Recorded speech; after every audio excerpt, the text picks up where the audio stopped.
Hi, it's Miss Lisa from the St. Paris Public Library. Welcome back to our final cooking class for Summer Reading Program 2021, our Doggie Bag Cooking Class, which we have been using leftover foods that we've had at our house to make recipes and make new recipes with leftovers. Today we're going to be using some leftover vegetables. I have some leftover carrots and technically I would have leftover spinach, but we usually eat it all. So we're actually going to add spinach to this recipe. I'm also going to put some zucchini in this recipe as well, and some onions, some mushrooms because we like mushrooms. And we are going to make a mushroom cauliflower Alfredo baked pasta. Now this Alfredo sauce is going to be made out of our head of cauliflower. So we're actually going to do that first. In your doggy bag kit, your Alfredo sauce will be made for you. This recipe is a little bit more time consuming than what we've done in the past for the summer, but it was such a good recipe and I really wanted to try this Alfredo sauce.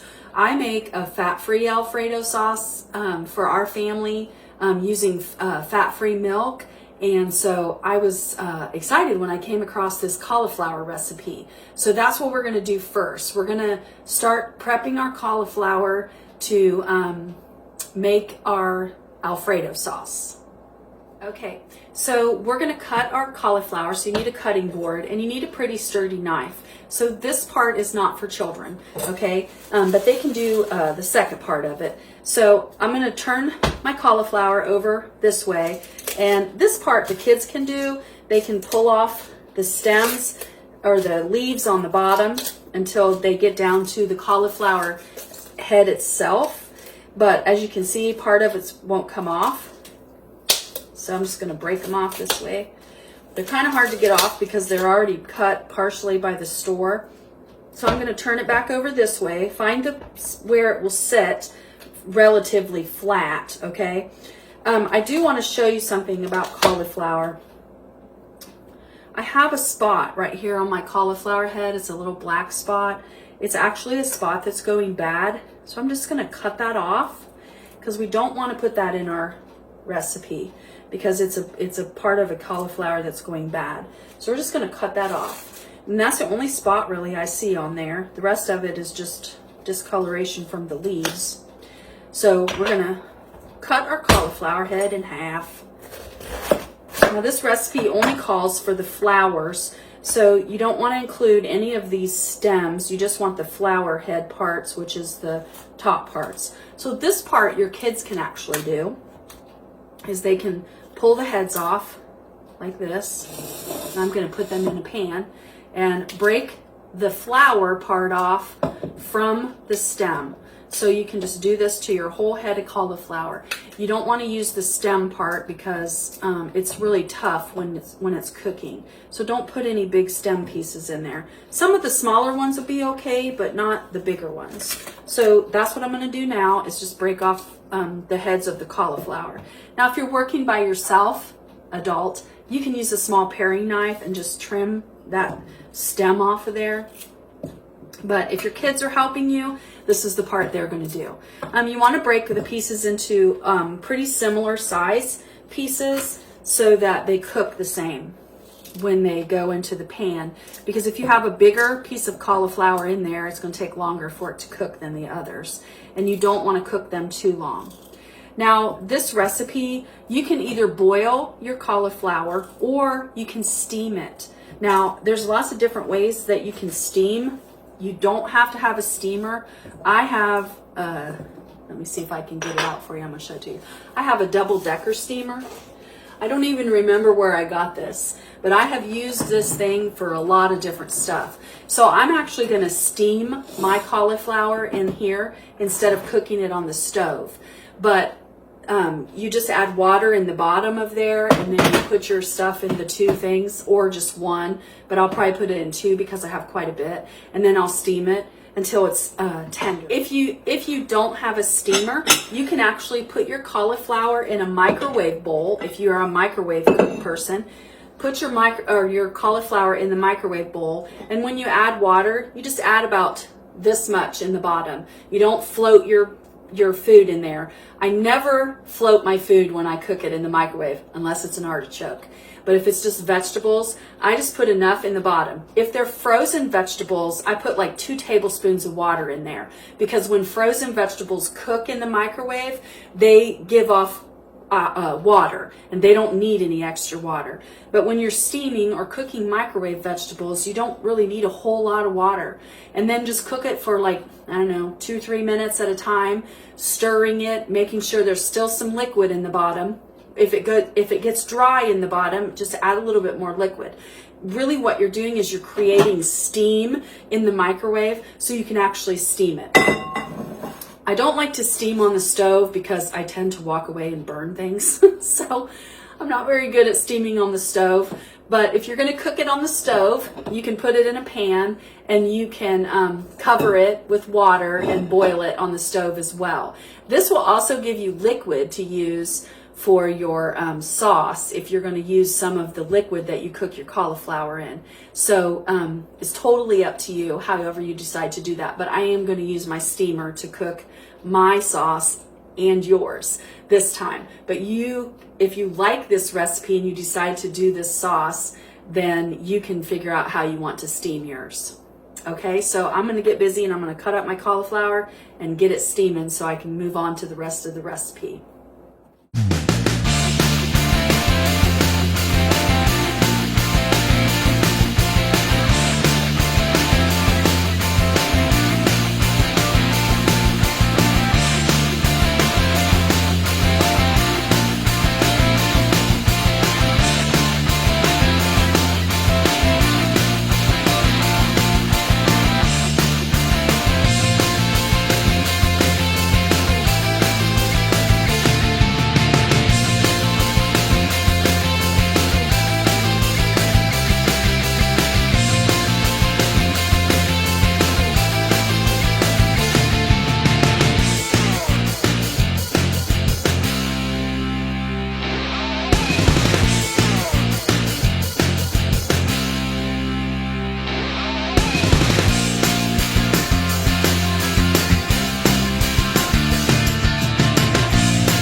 Okay, I have all my cauliflowers cut up and spread out. I put in a single layer in each layer of my steamer. So I am going to add some water to the bottom, plug it in and get it started, and then we're going to come back here and start working on the rest of our recipe. Okay, another step in our recipe is the pasta. So we're going to be using rigatoni pasta. And for those of you that are gluten-free, yours will be gluten-free. Otherwise, it's just going to be a Kroger brand of rigatoni because I have to buy quite a few for the families that are doing this.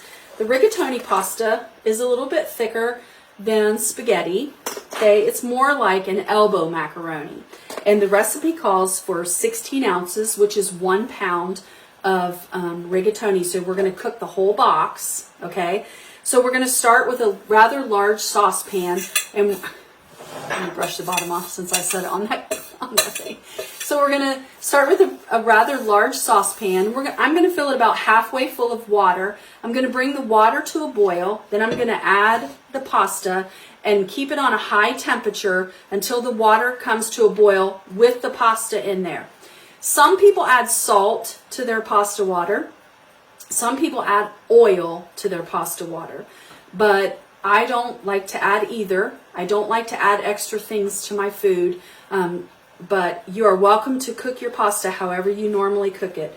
But I will bring the water to a boil, add my pasta, and I stand right by it, and I stir it a little bit, bring it back to a boil, then I stir it again, turn it down to a medium heat, and cook it until it is about as soft as I want it. I don't care for al dente pasta, but since we're going to bake this in the oven, we don't want our pasta to be overcooked or mushy. So we're going to get the water boiling on the stove so that we can start cooking our pasta. Okay, so now we're going to prep our ingredients that we're going to saute in our frying pan. So I have a medium-sized frying pan. We're not going to cook in it. We're just going to saute some of these vegetables, which is partially cook, because it is going to bake in the oven a little bit. We don't have to cook everything to a mush, but we are going to cook the onions and the mushrooms and the green pepper, and I am going to add some of my zucchini in there as well. This is a zucchini out of my garden.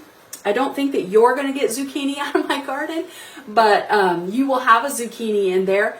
Now, these vegetables are kind of to your taste. If you're trying to use some things at your house that you don't normally use, just because you don't know how, or you just you don't like the taste or whatever, such as mushrooms, you can make this dish however you want with the vegetables. Mostly it is the Alfredo sauce and the pasta, okay? And then you can add whatever you want to it. If you want to add meat to this dish, you're more than welcome to put beef or pork or chicken or whatever it is that you like in it. But we just eat it with vegetables, so that's how we're going to do it. However, the fettuccine sauce is going to be something new for me, so I hope it's delicious because I love to eat cauliflower. So we're going to start by cutting up our vegetables. Now, cutting the onion is a little bit difficult for children, so I suggest you do this yourself. I have a rather big onion, so I'm actually only going to use half of this onion today. So I'm going to peel the outside off as much as I can. What makes you cry with an onion is that in between each of these grooves, there's a membrane. And when you cut that membrane, that's what causes you to cry. Now, I don't use a lot of onions when I cook, but when I do, I use sweet onions. Cut the top and the bottom off. I don't like any of my stem in there, okay? And then we're just going to peel this off. Now, I'm going to cook the onion first. I'm going to start with the onion because it takes a little bit longer for the onion to cook, all right? So you're going to slice your onion. You do this however you're comfortable doing it, all right? I don't know how you cut food at home, but you can do it however you like.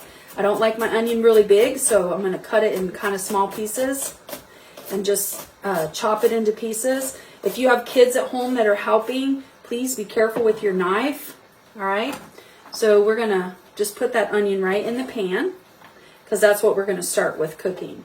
So we're going to chop up the rest of the onion and put it in there.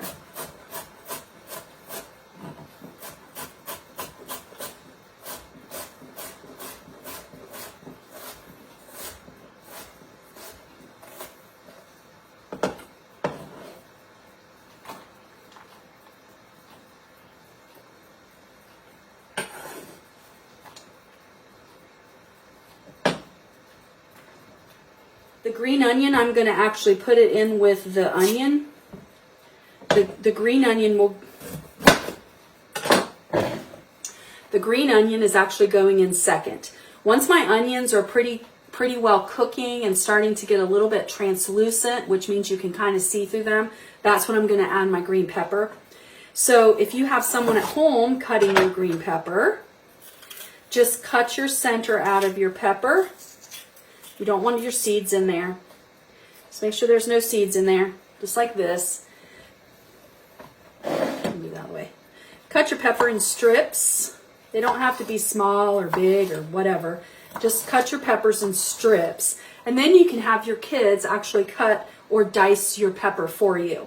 You just want small pieces so they can use a knife and cut it. It's not too hard, and it's pretty safe if you show them how to do it.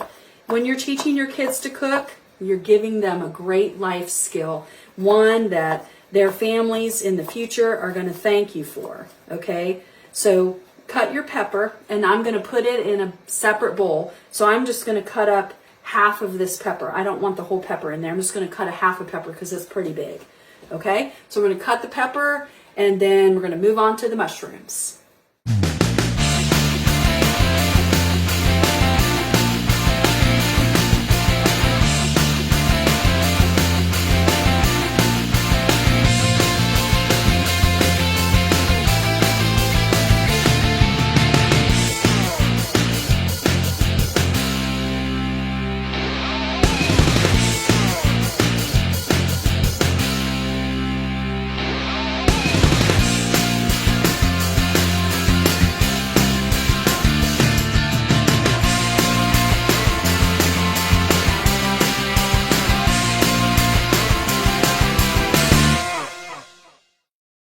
Okay, that's our green peppers. Now listen, I'm putting these in separate bowls so that when I cook it, you can see the progression as I add. The denser the vegetable or the fruit that you're cooking with, the longer it needs to cook. So that's why it's taking my onions a longer time to cook. And then my green peppers will go in with my onions once they start to cook. Then my mushrooms will go in, and then my zucchini will go last because it doesn't take very long for my zucchini. If I was doing this by myself without you watching, I would just cut my onion and start cooking it while I came back and cut my green pepper. Then I would put my green pepper in with my onion and come back and cut and do that. But since you're watching and I'm showing you how to do this recipe, I am doing it in a little bit different order. Okay, in your bag you should have a couple of mushrooms. Mine are in a container big because we'll eat these. I like to cook with mushrooms, and I usually buy the portobello mushrooms. I tend to stay away from the sliced ones, the pre-sliced, only because they tend to spoil faster. And since I cook with mushrooms a lot, I like to get ones that last a little bit longer. So if you look at your mushroom, I did not clean your mushrooms, okay? Because I want to show you this. Mushrooms are grown in like a peat soil, which is like a potting soil type of stuff.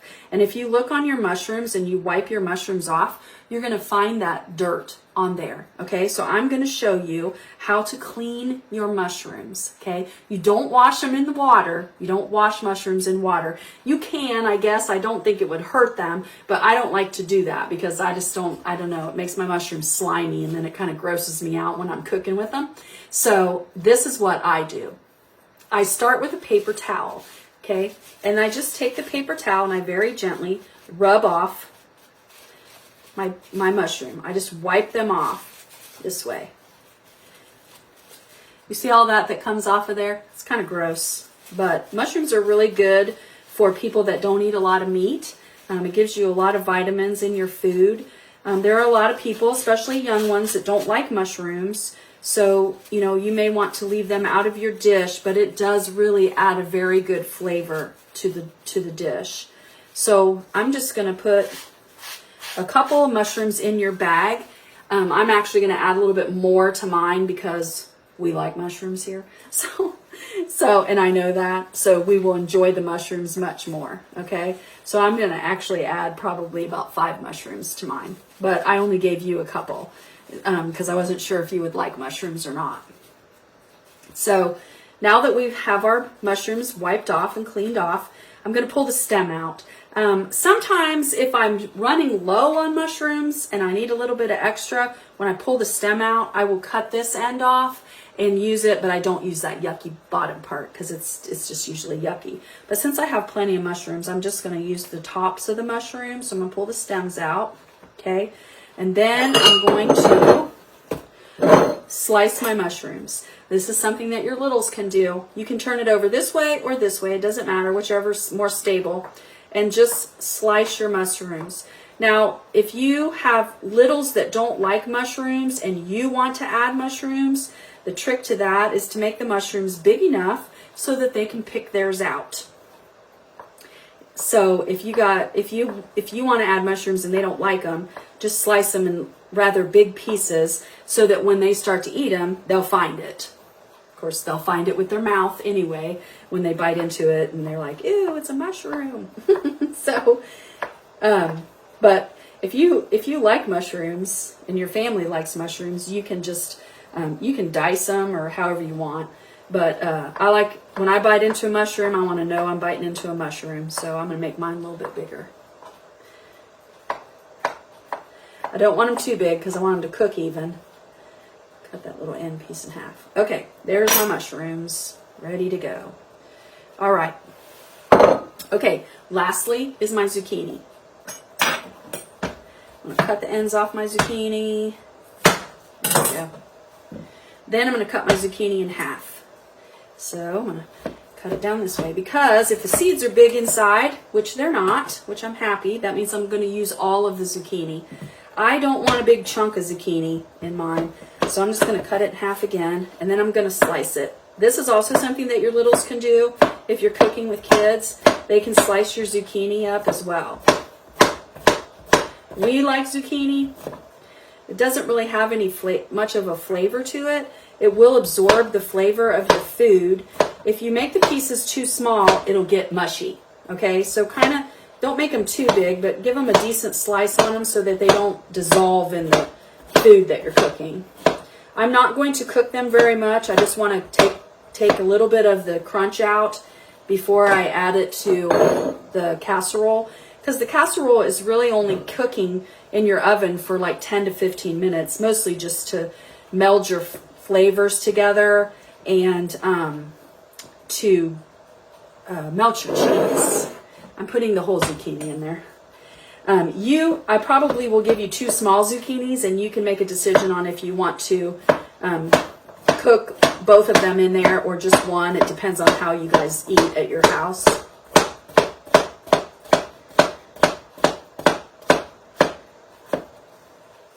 All right, so here's my zucchini cut up, and that's everything.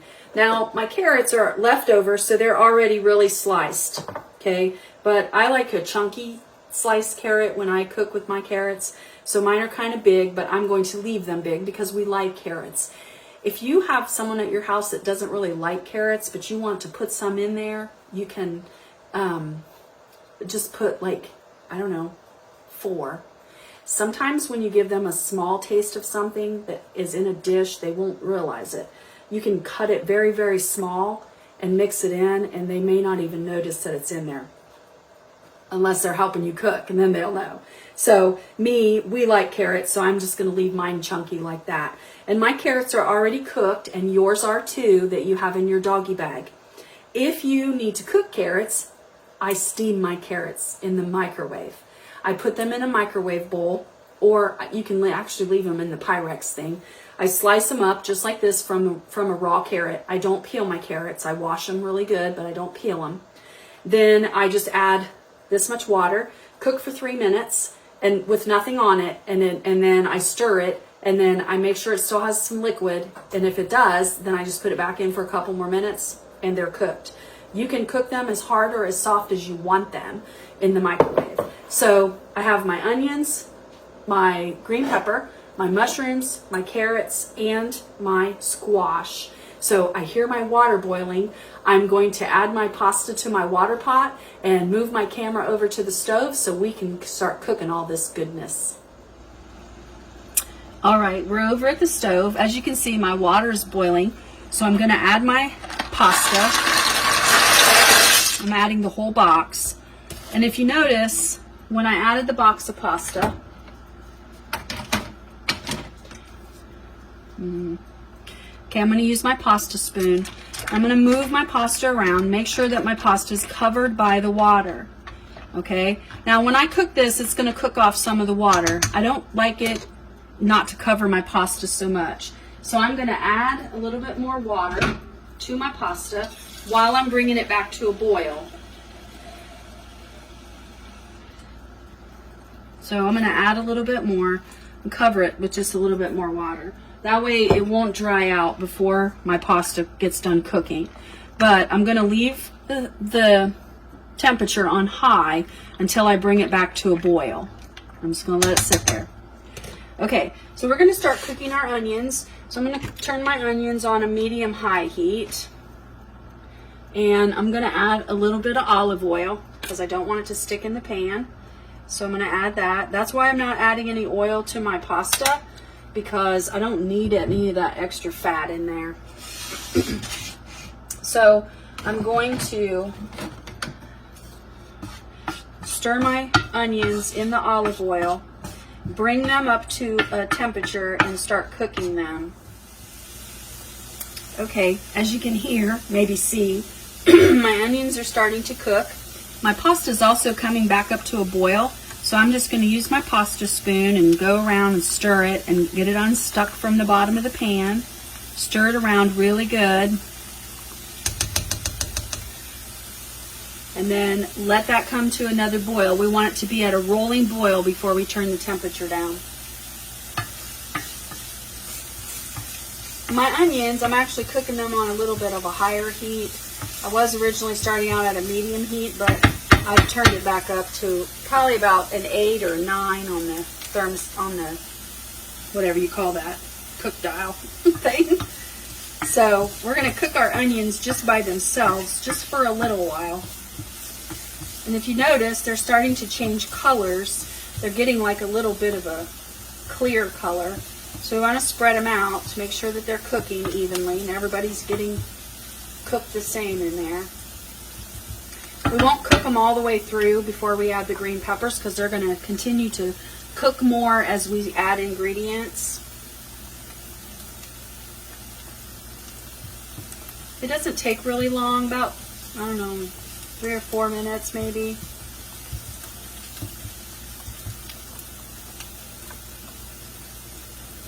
Okay, I'm going to add my green peppers. I'm not adding any more oil, I'm just adding the peppers in. Now, depending on how big you cut your peppers, you might have to cook these a little bit longer before they start to get a little bit soft. Mix them around in there with your onions. Your onions, the temperature of your onions will bring your pepper up to a higher temperature quicker than if you just put them in there. Spread them around nice and even so they're all getting some heat. And if you can hear it, our pasta's back up to a boil. So I'm going to stir it really good. And then I'm going to turn the temperature down. It's boiling after I stir it. So that's a rolling boil. That's what we call a rolling boil. That means it doesn't stop boiling when you stir it. So I'm actually going to turn it down to about a 7 on my I really probably should look up the word for that. My stove dial. And we don't want our onions to burn. If they get a burn on them, they don't taste as good. Sometimes you want them to be brown, but sometimes not. So we're just going to let these peppers cook just a little bit more, maybe about 3 or 4 more minutes. All right, our onions and our peppers have been cooking for another 3 or 4 minutes, and our peppers are getting a little bit softer. You probably can mash it with a spoon or pick out a piece and taste it and see how it's cooking. Peppers usually stay soft or hard for a pretty long time. So now we're going to add in our mushrooms, and we're going to stir them around so that the peppers and the onions will bring them up to temperature, so they'll start cooking pretty quickly. Keep an eye on your pan. I use a non-stick pan, but if you need to add a little bit more oil to your vegetables so they don't stick in the pan or burn in your pan, it won't hurt it. You can add a little bit. If you're going to do that do it before you add the mushrooms. Stir around your peppers and your onions and coat your peppers and onions with it, because when you add oil to a pan of mushrooms, the mushrooms just soak it up because they're like a sponge. So then they don't really add anything to your pan because they do that.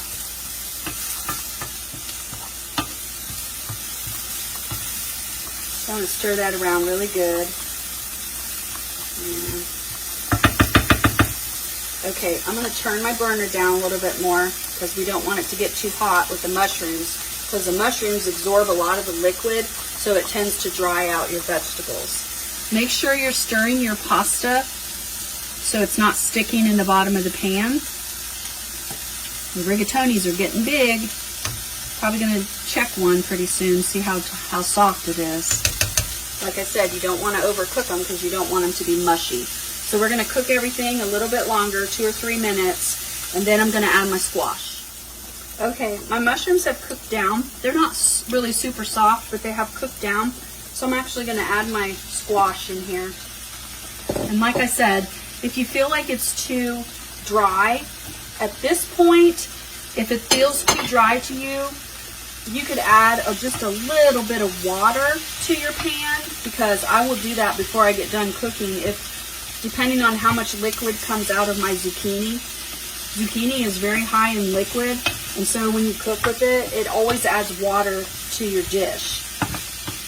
So whenever I'm adding zucchini to any dish, I like to cook it first a little bit because it will pull the moisture out. Some recipes have specific things that you do with zucchini when you're cooking with it, to get rid of that liquid, they'll have you soak it in salt or salt water and then rinse it. Always follow those instructions. Don't skip that step if you think it's a waste of time, because it's not, because your zucchini will literally be floating in the dish. So we're going to cook our zucchini a little bit. I'm going to stir my pasta. It's getting pretty big in there. I'm going to pull one out, see how it's tasting.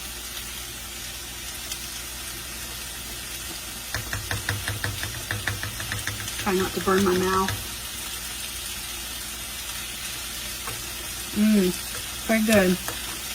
There's still a little bite to it, so I'm going to cook it for like maybe a few more minutes and then take it out. Okay, I'm sorry if this angle is really weird, but our pasta is done. So I'm going to stir it one more time so that I don't have any noodles stuck in the bottom of my pan. I'm going to bring it to the sink and I'm going to pour it in my colander.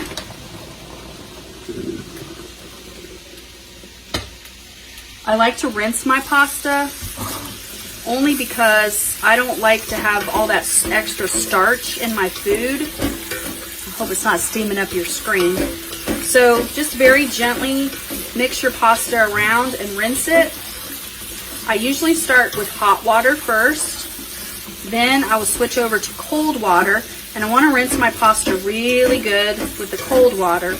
The cold water will bring down the temperature and stop the pasta from cooking, because you don't want your pasta to keep cooking while it's sitting here waiting for you to make a dish out of. Okay, so I'm going to leave my pasta sit in the colander to drain while I finish cooking the rest of my dish. Alright, as you can see, my squash has started to soften up. Now I don't want to cook it till it's mushy. Some of my thinner pieces are already getting that way, so I'm going to stop cooking here in a minute. What I'm going to do is I'm going to add my carrots. Now my carrots are cold, not refrigerator cold, but room temperature cold. So I'm just going to gently mix them in. I don't want to mash them too much because they are already cooked. So I'm just going to mix them in. I'm going to turn off my burner. Oop. I'm a very messy cook. I'm going to turn off my burner and let them sit there. That way everything that's going in the dish will be somewhat warm when it goes in. So I'm just going to turn off my burner and let it sit here while I get my pan ready and I make my cauliflower sauce. Okay, our cauliflower is done in the steamer. So I have my blender. And this is partly why I am doing this at my house, because I don't know if you had a blender. It called for a blender. It said that the blender works the best. If you had a hand mixer, I'm assuming the hand mixer would work as well, but it said you really needed to use a blender because you really need to blend the cauliflower up. So I'm going to get out a fork. I want to check my cauliflower. Oh yeah, it's really soft. Because you want your cauliflower to be like really soft, really cooked, okay? So we're going to put all of the cauliflower into the blender without burning ourselves on the steam.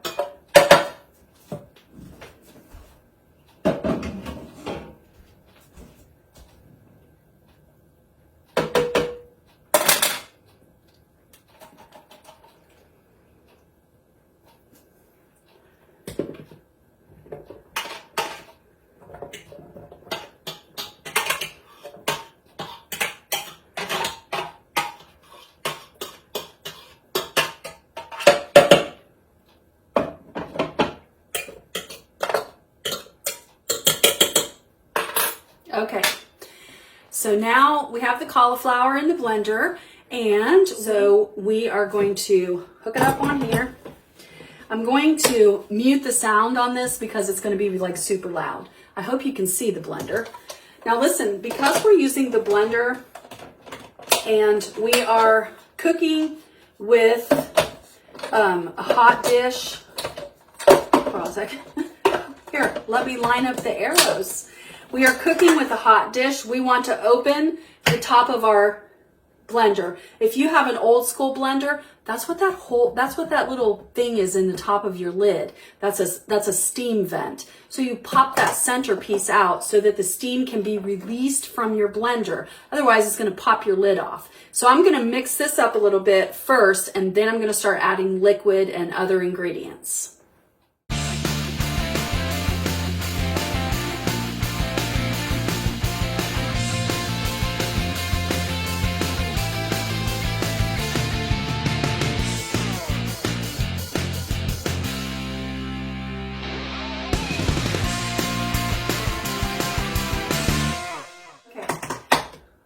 Pop the lid off and check it. Oh, it looks good. Looks like mashed potatoes. That looks really good. And as you can see, it flew all over the lid. All right. Okay, we're going to add 1/4 of a cup of Parmesan cheese. I'm just going to do it over top of here. In case I spill any, it'll just go right into the cauliflower. We're going to sprinkle that in.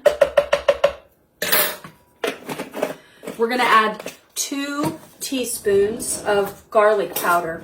Now, if you prefer to use fresh garlic, you're welcome to do that. I don't cook with fresh garlic because I'm not very good at it. And if I cook it and heat it up, it tends to get bitter.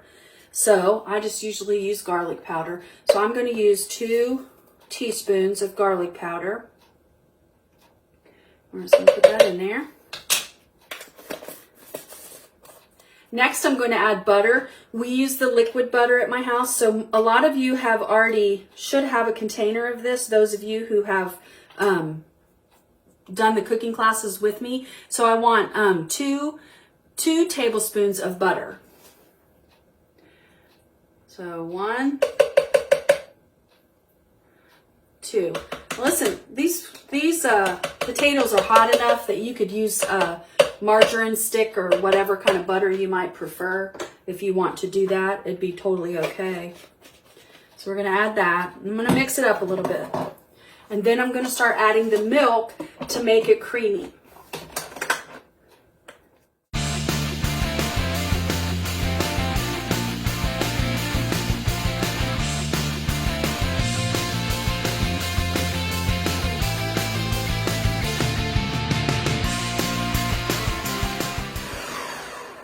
So I want to pop the lid off and check it, okay? So a lot of it has flown on the lid and inside the thing, so I'm going to unplug my blender.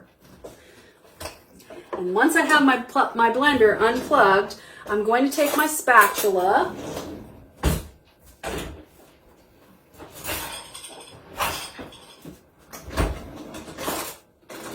which I never know where it is because my husband puts dishes away. Here it is. So I'm going to take my spatula and I'm going to go down the sides and push all this down in there because we want it to mix with the milk and be all creamy and yummy. If you look in there, whoo, buddy, that smells good.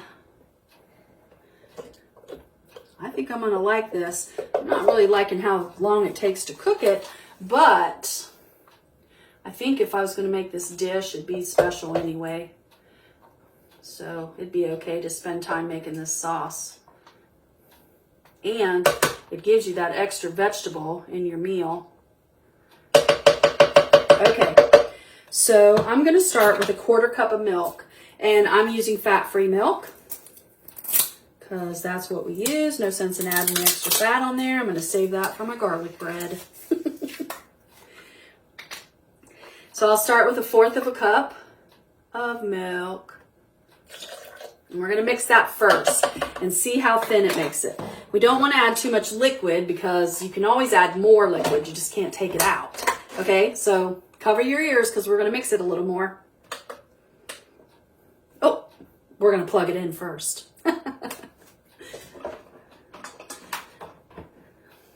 Now cover your ears.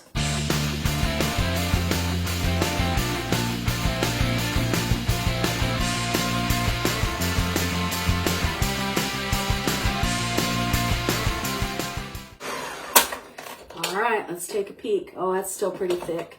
We're going to add another 1/4 cup. So the total so far is 1/2 cup of liquid.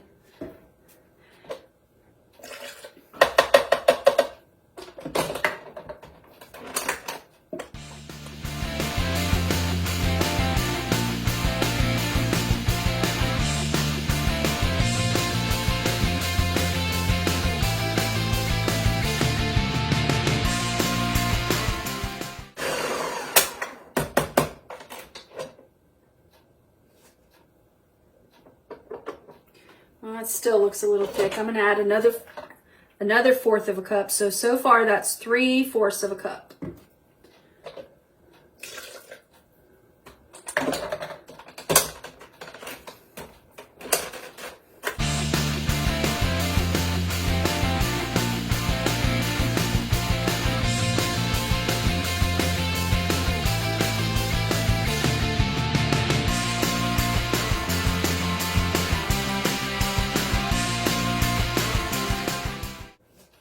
Yum, yum.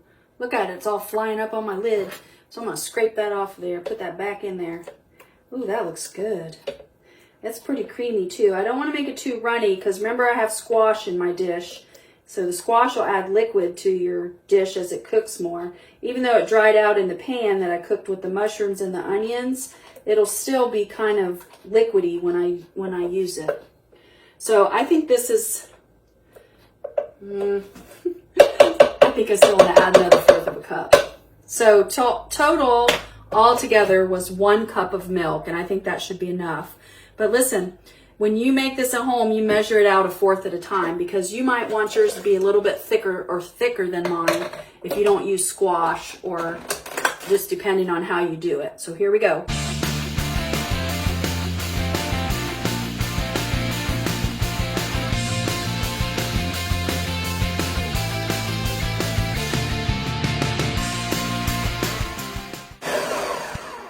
Perfect. So our cauliflower Alfredo sauce is ready. Our pasta's ready. Our vegetables are cooked on the stove. So I'm going to get a casserole pan and clean up my workspace so we can put this dish together. Okay, so our pasta's done. Our sauce is ready to go. I'm going to warm up the vegetables a little bit and I'm going to add a teaspoon of sweet basil. Now, I like basil. I cook with basil a lot. So this is a flavor that I like. You may not like basil, but if you do not, then just don't add it. You can add it whatever spices you like to yours. We just want to add it towards the end so that we can release the flavor into the vegetables. I'm not going to add any salt to this dish because that's how I cook. If you like to add salt, you're welcome to do that. I'm going to add about 1/2 teaspoon of pepper. And then I'm going to add 2 pretty good sized handfuls of spinach. I'm just going to lay it on the top.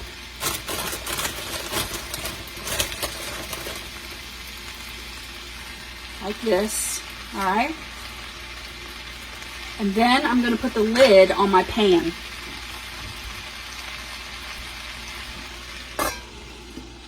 Now I'm going to let it cook and steam that spinach for probably about 5 minutes, and then I'm going to take the lid off and check and see how cooked it is.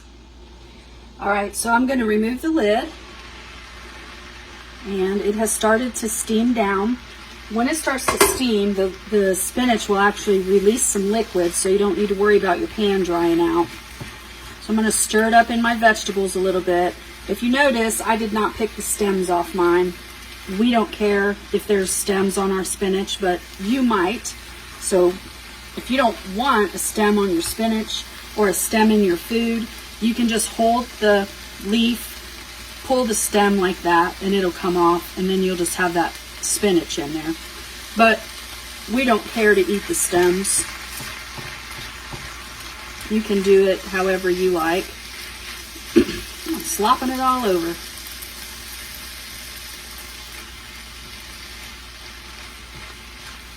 Smells good. You can smell that basil in there. All right, I'm not going to cook my spinach a whole lot because it'll cook when it's in the dish. And it basically, you just want to wilt it down so it's mixed and blended in with the dish. So there we go.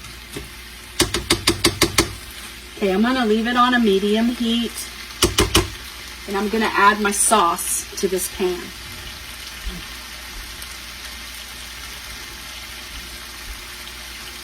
So I'm going to pour the sauce right into the pan.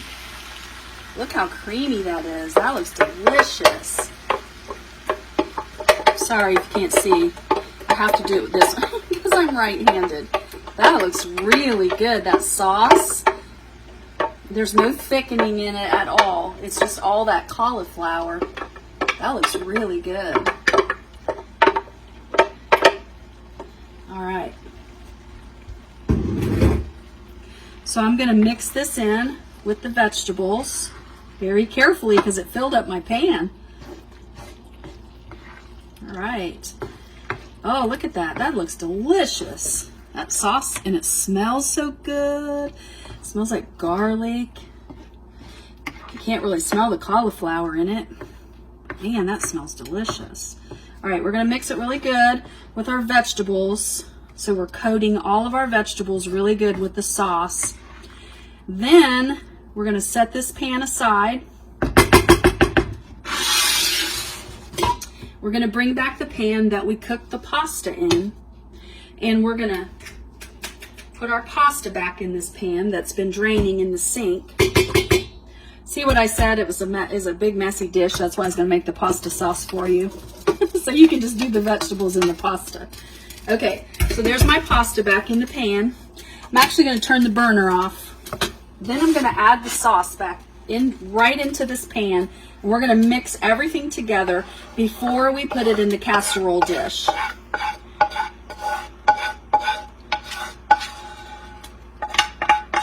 That smells so good.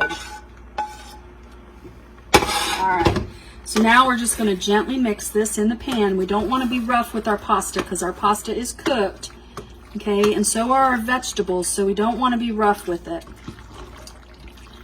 Look at that. That looks delicious. I'm thinking I'm going to make this cauliflower sauce again. All right, we have it mixed enough. So now I'm going to move back to the counter, and we're going to transfer our dish into the casserole pans that we're going to bake in the oven. Okay, I wish you were here in my kitchen because this smells so good. I'm so excited about this Alfredo sauce. So I'm going to put mine in a casserole dish. This casserole dish is for my dad. He lives by himself, and so whenever I make something that's a casserole, I usually always make him a dish too. So I'm going to spray my pan, because you know me, I don't like to do dishes. Stuff sticks in the pan. So I'm going to spray it. Okay. Then I'm just going to put some pasta in the dishes. He likes me to bring him food, but he doesn't like more food than he can eat in a day or two. So I'll fill it kind of full, but not really. Just enough so he can eat 2 times out of that dish. There we go. Oh, let's give him some extra vegetables on top. Got a mushroom. There we go. Okay. All right, the rest of it I'm going to put in this dish. Yum, yum, yum, yum, yum. That smells so good. Like I said, I don't smell cauliflower at all. I just smell that garlic, and it smells really good. Okay, gently, I'm going to spread it around my dish. Looks like I got a little bit extra in there. I might put a little bit more in my dad's dish. Let's scoop him out just a little bit more. There we go. Okay, so spread it around. Don't want it to run over the top of the dish because we're going to put some cheese on top. Now it has the Parmesan cheese inside the dish, but we're actually going to put some mozzarella cheese on top. So, okay. I got fine shredded mozzarella cheese because it melts a lot faster. So we're just going to spread a nice even coat on our casserole dish. I'll put some on my dad's. He's a lovely cheese eater. He loves cheese. He's going to like this dish. He likes pasta food. All right, we're going to push it down in there so it doesn't drip over the side.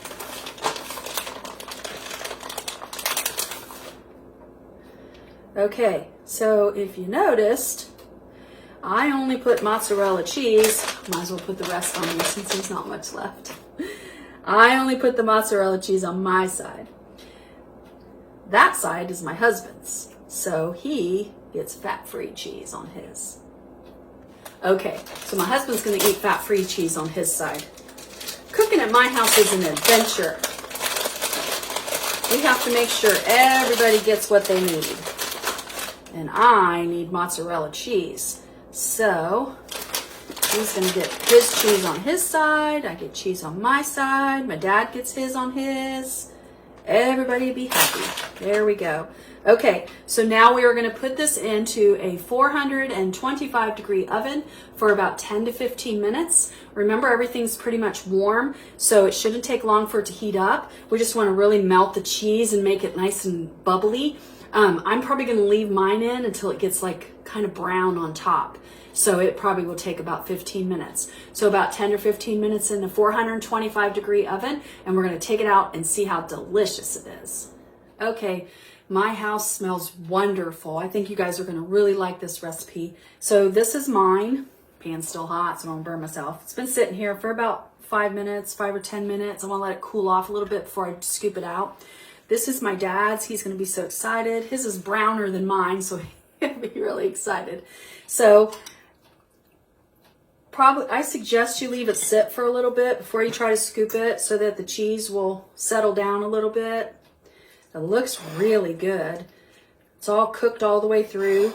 All the cheese is melted on it. The squash is cooked. I'm gonna try to take a bite without burning my mouth.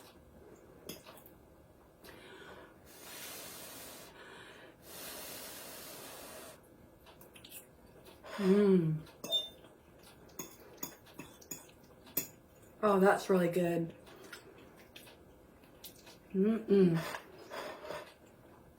I hope you have enjoyed all the cooking classes we've done this summer. I had one recipe that I didn't quite have time to do, and I think I might do it closer to fall, and I might post it online if you're interested in it. Since this is our last cooking class, please leave a comment in the bottom of the post on this video. And let me know which recipe you enjoyed the most.